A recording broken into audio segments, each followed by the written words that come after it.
That's it. When a wife gets tired, when a wife gets tired of her husband, her partner, danger is coming. We'll try to help the student who is going through this, and you understand why, and I call the attention of men for this, you who are playing games with your wife's patience. You think that she will always be able to handle you, that she will never leave you. Pay attention, you men and women who are going through the same, and I'm certain that will help you. Você está ouvindo a Escola do Amor Responde, com Renato e Cristiane Cardoso. Let's go to the question of this student from the Federal District who does not want to be identified. Hello, Renato. I prefer not to identify myself. I'm going through a very difficult time in my marriage. My wife no longer wants me. She's tired of fighting for me, and it's all because of addictions, and also because I was never a man who took a stand at home. I never took the lead in anything. I always let her make all the decisions. And even something as simple as choosing a restaurant, it was always her. And now, after 13 years of marriage, she had enough. There's a lot that happened in our relationship that I can't fully explain in an audio message. But the truth is she got tired. Because I did a lot of things wrong, I actually end up destroying this marriage. She has every reason to feel the way that she does about me. I recognize my mistakes. Because of pornography, I push her into doing horrible things, pornographic things, things I don't even like talking about here. I want it so badly that she ended up doing it, and I later realized that when she did it, it wasn't actually what I wanted. And after that, I caught her cheating on me. I saw her leaving a motel with a man who claimed to be our friend. And because of my emotional dependence, because I'm very needy and insecure, even after seeing her cheat on me, seeing her leave a motel with another man, I still stayed with her.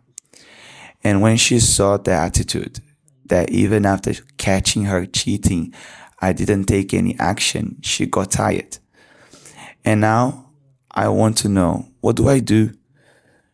Today she doesn't want me anymore. She says very clearly that she wants divorce, but we still sleep in the same bed, we still talk, even with tension, even with closed faces, we still talk. And I want to know what I should do. Do I fight for this marriage, even though it's already so worn out?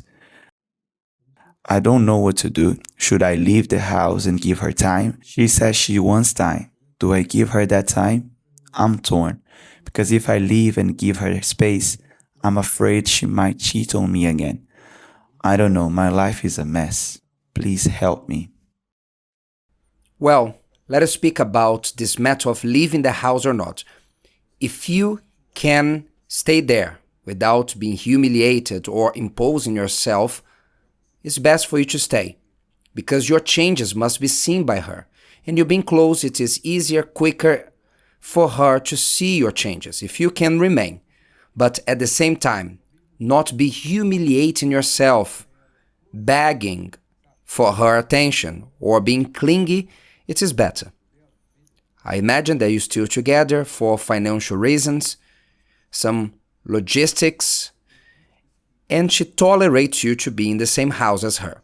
Let's go to some matters here. You ask if you should be in this marriage. The first question is not if you should fight for this marriage, because you don't have a marriage. You have ruins of a marriage.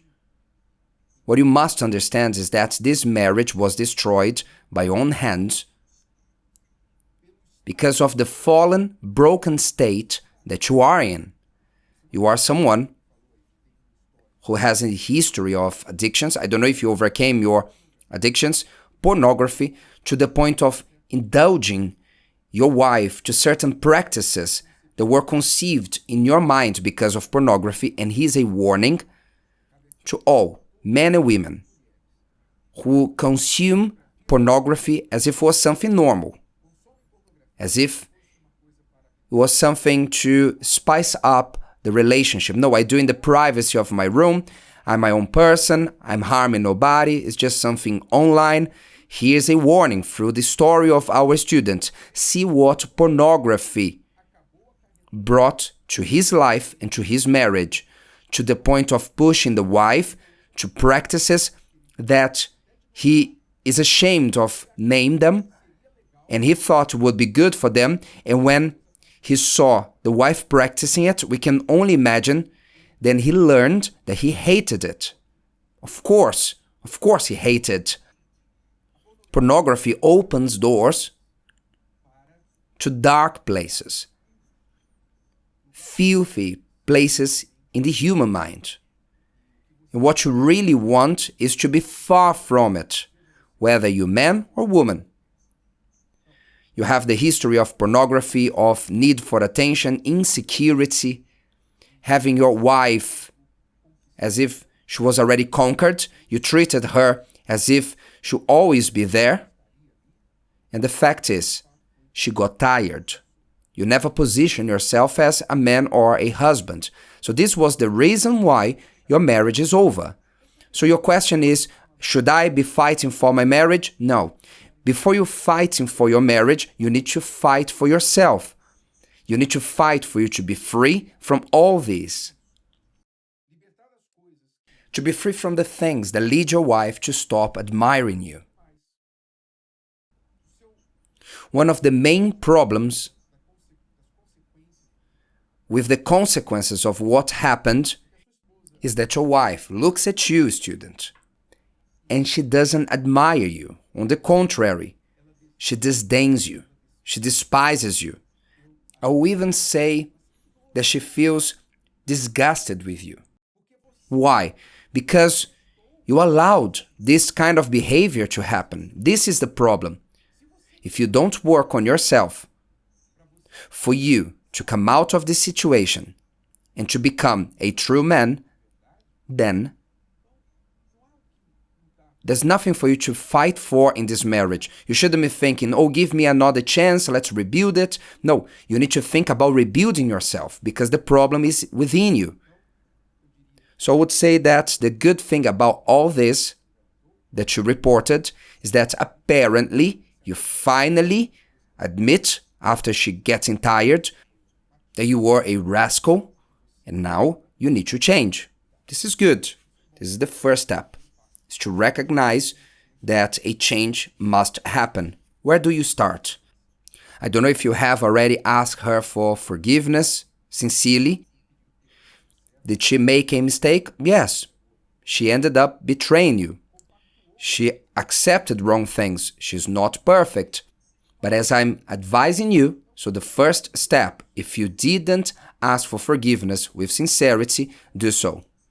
Don't ask her a new chance. Ask for forgiveness and recognize your mistakes. Basically what you said here, and even more, because there were things you didn't say. To recognize where you got it wrong, you were a rascal, you were not a true man. Tell her what you recognize that you got it wrong. And you have as a aim to changing all these topics. This is your aim. Not only the recognition of your mistakes, it's the recognition that you need to change your essence and everything that is in you so that you never again may practice these things you practiced. So recognition not only of what you did that was wrong, but of the things you need to change. And after that, what are you doing to change? To say that you are going to change by the strength of your own arms after 13 years, that you will be able to change because you want to reconquer your marriage, this is a little too optimistic. You are not going to change if you are not going to seek for an inner transformation in the root of your being, which is in a spiritual change.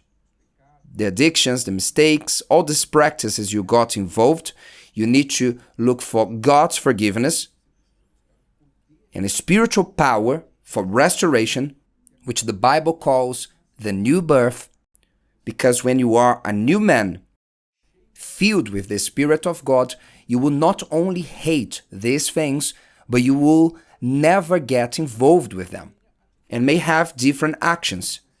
Once you were an addict, now you are going to have self-control. You'll be able to control yourself. Where you didn't position yourself, you will learn to be a true man. When to say yes, when to say no, to position with the right things, because the wrong things you already did, but not for the right ones. Where you were needy and insecure for you to lose this fear, because you sent us this message, first of all asking what you can do to restore your marriage, which means you're still afraid and insecure about losing your wife. You need to be secure that you may never fear losing your wife.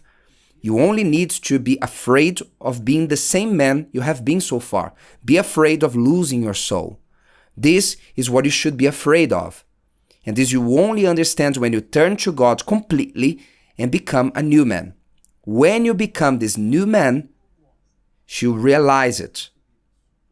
From water to wine, this will be the transformation in your life. And then to restore your marriage will be much easier. I would say 90% of the path is already done. The remaining 10% is the time that she needs to believe that your change is real. So be patient. Don't think that she'll just turn the page and say, oh, you changed, or you to say, oh, this was the end of last year. No. Don't be in a hurry. Now you will have to pay the price of patience for her to see your change is real and permanent, not because of her, not as a tactic to bring her back, but because you decided to be a better man, with her or without her. This is your chance. That in the Federal District, we have love therapy. This Thursday, you can take part of it. If you really want to change your life and restore your marriage, start attending love therapy with her or without her. I know that the rest God will do for you. Students, that's all for today. We come back tomorrow with more Love School answers to you. Christiane and I, we will speak again about the challenge of strong women. You women who want to learn how to be strong in life, but not a failure in relationships. This Thursday, we're going to deal with this topic. Celso Garcia in Brás, 8 p.m. at the Temple of Solomon. See you then. Bye-bye. Here's the tip. Send this video to someone who you know and must hear it. Maybe a man who is crying for his wife, a friend, a man who is wasting the wife that they have next to them. A wife that is about to get tired. You have a friend who is getting tired of her husband. Send this video to her. Anyway, if it helped you, who knows, it may help others. Share it, repost it, and see you next time. Bye-bye.